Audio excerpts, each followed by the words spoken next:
Bandyci to nieodłączny element gry Gothic, jakby miało być inaczej, skoro pierwsza część dzieje się w kolonii karnej. Dzisiaj pogadanka o bandytach i ich losach na przestrzeni dwóch pierwszych części. Ale najpierw... Dziękuję za wsparcie. Pozdrawiam. Nie przypadam za generalizowaniem i szufladkowaniem czegokolwiek. O jednym muzyku mogę powiedzieć artysta, a o innym nie. O Bloodwinie można powiedzieć, że był krętaczem, ale czy to oznacza, że każdy strażnik ze starego obozu nim był? No nie. Mamy Fletchera, Torusa, Orego i kilku innych fajnych strażników, z którymi chciało i dało się rozmawiać. Osoby, które mnie oglądają, prawdopodobnie wiedzą, że stawiam na indywidualne podejście do każdej postaci, a moje filmy nie są ze sobą połączone. To znaczy, że podchodzę do filmów tematycznie, kontekstowo i moim zdaniem niektóre postacie przedstawić możemy zarówno dobrze, jak i źle, zależy jak na to spojrzymy. Taki Koristo był dla niektórych zły, bo wspierał Gomeza, a dla niektórych był dobry, bo dzięki tej współpracy król wciąż otrzymywał rudę niezbędną do walki z orkami.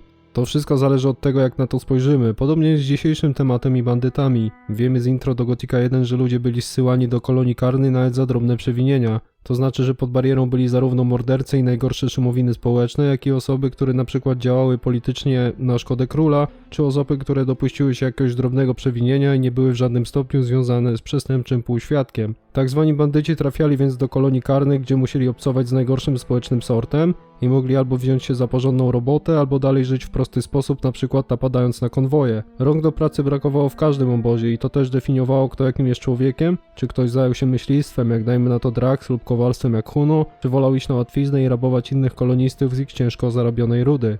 Według mnie część tych ludzi dopiero w kolonii zeszła na złą ścieżkę, stając się prawdziwymi przestępcami, bo nie było dla nich wyboru. Tam już była krótka piłka, albo oni kogoś, albo ktoś ich. W resocjalizacji nie pomagały też sprzeczki międzyobozowe, przez które nierzadko pewnie dochodziło do śmierci kolegów czy przyjaciół, co rodziło chęć zemsty i niepotrzebną przemoc, a każdy dzień mógł przynieść gorsze informacje w miejscu, które przez wielu uznawane było za dożywotnie więzienie, chronione magiczną barierą nie do sforsowania.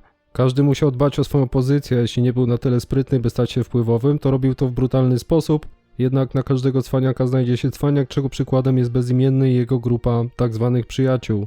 Bariera jednak upadła dzięki działaniom protagonisty gry i ci wszyscy bandyci nie mieli co ze sobą zrobić. Nie tylko dlatego, że woleli wieść takie życie, a nie inne, ale również dlatego, że byli na permanentnej banicji. Nie mogli zmienić swojego życia, by zacząć od nowa, bo gdzie nie trafili, czy to do miasta, czy na farmy, w poszukiwaniu jakiejkolwiek pomocy, to byli ganiani, bici lub zsyłani z powrotem do górniczej doliny. Furtkę do względnie normalnego życia otworzył im Kruk, były magnat, który pod wpływem Beliara zmienił się w jeszcze większego potwora i bezcześcił prastare świątynie cywilizacji wyznającej Adanosa, by dorwać się do niezwykle groźnego artefaktu, zwanego szponem Beliara. Teraz bandyci, choć mieli wyznaczone kilka zadań przez Kruka oraz jego kumpla Dextera, m.in. porywanie ludzi z Korinis i wysyłanie ich na niezbadaną część wyspy z piratami, czy odnalezienie bezimiennego bohatera, to większość czasu mogli egzystować jak gdyby nigdy nic. Gdzie znaczna część miała do wyboru to albo zamieszkać w jakiejś jaskini lub lesie pełnym potworów, bez jakiegokolwiek wsparcia czy możliwości zarobku. Ludzie Kruka założyli obóz przy świątyni Adanosa, gdzie odnaleziono kopalnię złota. Dla wysłannika Beliara to nie miało znaczenia, bo przyświecał mu zupełnie inny cel, jednak dla bandytów była to niezwykle ważna szansa. Wykonywali zatem zadania na bagnach i ścigali się o możliwość wejścia do środka oraz o czerwone tabliczki, żeby Torus pozwolił im wydobywać złoto. W zasadzie tylko tam tak naprawdę mogli czuć się potrzebni. Nie chcę wybierać tych łobuzów, bo wszyscy wiemy, do czego byli zdolni i ile szkód narobili mieszkańcom, ale kij zawsze ma dwa końce. Gdyby dawni bandyci mieli okazję odpracować swoje krzywdy w legalny sposób, na przykład pracując w Korinis, to część z nich mogłaby zejść na dobry tor. Jednak nikt nie dał tej grupie wyboru i wtrącenie do kolonii przekreśliło jakiekolwiek ich szanse na późniejsze, normalne życie. Lord Hagen nie chciał łaskawić nawet najemników Onara poza byłym generałem Lee, więc furtka była dalej zamknięta. Jednak w samym Korinis mamy gildię złodziei oraz teoretycznie normalnych obywateli, którzy pod przykrywką z nią współpracują. Także to też nie jest tak, że wszyscy mieszkańcy Korinis są czyści i zasłużyli na jakieś normalne życie w mieście. Mamy handlarzy bronią, ludzi współpracujących z piratami czy sprzedawców lewego towaru. Podczas gdy oni żyją z przeróżnych biznesów w mieście i do tego kradną albo kombinują, byli koloniści codziennie głowią się w jaki sposób przetrwać po upadku bariery poza bezpiecznymi murami. Nie wszyscy bandyci, których spotykamy, są typowymi sepkami jak Juan czy Esteban, co zasłużyli na łupnia, a to każe mi myśleć, że duża część bandytów zasługiwała na lepszy los, ale zamiast stawać się coraz lepsi, stawali się coraz gorsi przez swoje środowisko.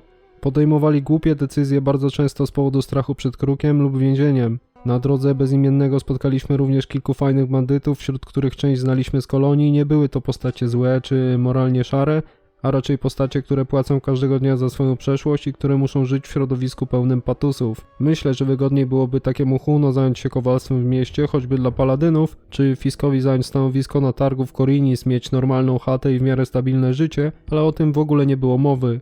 Byli koloniści okazaliby się również przydatnymi ludźmi w ekspedycji wyruszającej do Górniczej Doliny, ale nie jako więźniowie, nad którymi ciąży bat, a jako cenne źródło informacji dotyczące kolonii, której paladyni z kontynentu nie znają.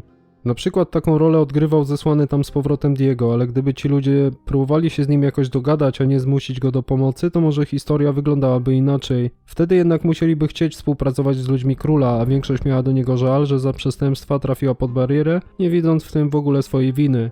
Głupota, szufladkowanie tych ludzi powodowało, że jeżeli jakaś część banitów napadała na kupców, czy porywała owce, to wszyscy bez wyjątku byli postrzegani jako ludzie, których trzeba albo zabić, albo zamknąć. Przez co osoby widzące kogoś ubranego jak bandyta od razu atakowały i tak to się kręciło, że przez paru idiotów cała społeczność została wykluczona, a dochodzące powiadomienia o ich złym działaniu na terenie wyspy rzutowały na cały odbiór grupy. Myślę, że i Kruk nie był zadowolony, skoro ludzie od Dextera bardzo zwracali na siebie uwagę, zamiast po cichu dalej współpracować z piratami i budować twierdzę w Jarkendarze.